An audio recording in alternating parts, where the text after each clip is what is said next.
IMF کو ہم نے کہا کہ ٹھیک ہے، ہم اس کو آپ کی یہ جو سٹینڈ بائی اگریمنٹ ہے یہ تب تک انڈورس کرتے ہیں جب تک الیکشن ہو کے ایک نئی گورنمنٹ نہیں آتی. جو نئی گورنمنٹ آئے گی ظاہر ہے وہ اپنا پھر سے اپنے پروگرام کے تحت IMF سے بات چیت کرے گی. یہی جب ہمیں مشکل پڑی تھی فیٹف کے اوپر، فیٹف کی ہمیں بلیک لسٹ پہ ہمیں خدشہ تھا کہ ہمیں ڈالنے لگے ہیں. ہمیں پارلیمنٹ کے اندر ایک قانون پاس کرنا تھا. تو جب ہم نے اپوزیشن کو قانون پاس کرنے کا کہا، کیونکہ اگر بلیک لسٹ پہ آ جائیں تو وہ بھی پاکستان میں سینکشنز لگ جاتی ہیں، وہ پھر وہی حالات بننے شروع ہو جاتے ہیں جو کہ ایک ڈیفالٹ سے ہوتے ہیں، یعنی فائنینسنگ ختم ہو جاتی ہے باہر سے، اس چیزیں مہنگی ہو جاتی ہیں، مہنگائی ہوتی ہے، غربت بڑھ جاتی ہے. تو اس سے بچنے کے لیے ہم نے وہ لیجسلیشن پاس کرنی تھی اسمبلی میں. تو جب ہم نے یہ PDM کے لوگوں کو کہا کہ یہ ہماری مدد کریں یہ لیجسلیشن پاس کرنے میں، تو انہوں نے آگے سے کہا کہ پہلے ہمیں NRO دو، نیب کے اندر چینجز لے کے آؤ، جو ہمارے اوپر پہلے ان کے دور کے جو کرپشن کے کیسز تھے وہ معاف کرو، اور اگر وہ آپ نہیں کریں گے تو ہم آپ کے ساتھ نہیں دیں گے. اور ہم نے وہ NRO نہیں دیا، انہوں نے ساتھ نہیں دیا. اس کے باوجود ہم نے پھر وہ اللہ کا کرم ہے کہ ہم وہ لیجسلیشن پاس کر گئے، اور آج جو فیٹ سے نکلے ہیں وہ بہت بڑی چیز تھی، وہ جو ہم نے قانون پاس کیا تھا.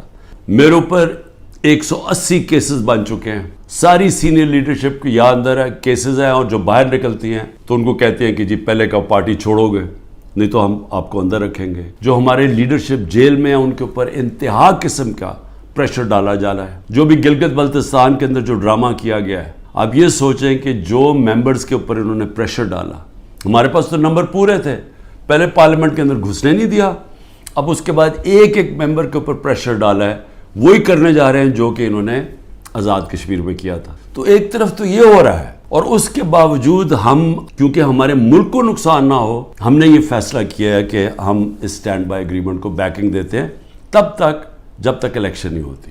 میں نے IMF کے جو امریکہ سے جو ہیڈ تھے ان سے جو میں بات کر رہا تھا، ان کو میں نے ایک چیز سمجھائی کہ میں نے کہا جب تک اس ملک میں پولیٹیکل سٹیبلٹی نہیں آتی، سیاسی استحکام نہیں آتا، تو یہ جس طرح یہ ملک چل رہا ہے، یہ اب تھوڑی دیر اگر آپ 3 ارب دے بھی دیں گے اور 3 ارب ڈالر کی دینے میں تھوڑے سے اور ڈالرز بھی 5-6 ارب ڈالر اور بھی آ جائیں گے، تو یہ تو کینسر کا علاج ڈسپلن سے ہو رہا ہے. یہ جب سے رجیم چینج ہوا ہے، جب سے ہماری گورنمنٹ گرائی ہے، تب سے کوشش کر رہے ہیں پارٹی کو ختم کرنے کی. اور کوئی ان کو جو سب اوپر پاور میں بیٹھ کے تحریک انصاف کو ختم کرنے کی کوشش کر رہے ہیں، ان کو کوئی ملک کی فکر نہیں ہے. انہوں نے جو پاکستان کی معیشت سے کیا، میں آپ کو پھر کہتا ہوں دشمن بھی نہ کریں.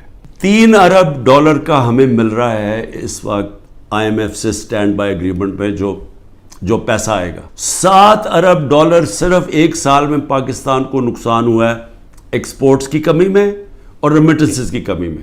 ہم نے IMF کو بھی سمجھایا، میں نے اس کو سمجھایا، میں نے کہا دیکھو جب تک فری اینڈ فیئر الیکشنز نہیں ہوں گے یہ ملک اب یہاں سیاسی استحکام نہیں آئے گا اور اکانومی ٹھیک نہیں ہونے لگی. لیکن بدقسمتی کیا ہے کہ حکومت دوسری یہ جو پالیسیز ہیں جو پاور میں بیٹھے ہیں وہ دوسری طرف جا رہے ہیں. بجائے صاف اور شفاف الیکشن کروا کے ایک سیاسی استحکام آئے، ایک ایسی حکومت آئے جو پبلک کی ووٹ سے آئے، پبلک کے مینڈیٹ سے آئے، 5 سال کے لیے آئے، وہ پھر مشکل فیصلے کرے. مشکل فیصلے کا مطلب اصلاحات کرے. ہم نے IMF کو یہ بھی کہا کہ اس وقت ہمارا جو کمزور طبقہ ہے شدید مشکلات میں ہے، اور اس وقت یہ جو پروگرام آپ دیں اس کے اندر ان کا خاص دھیان رکھا جائے. صحت کارڈ کو کئی جگہ ختم کیا جا رہا ہے.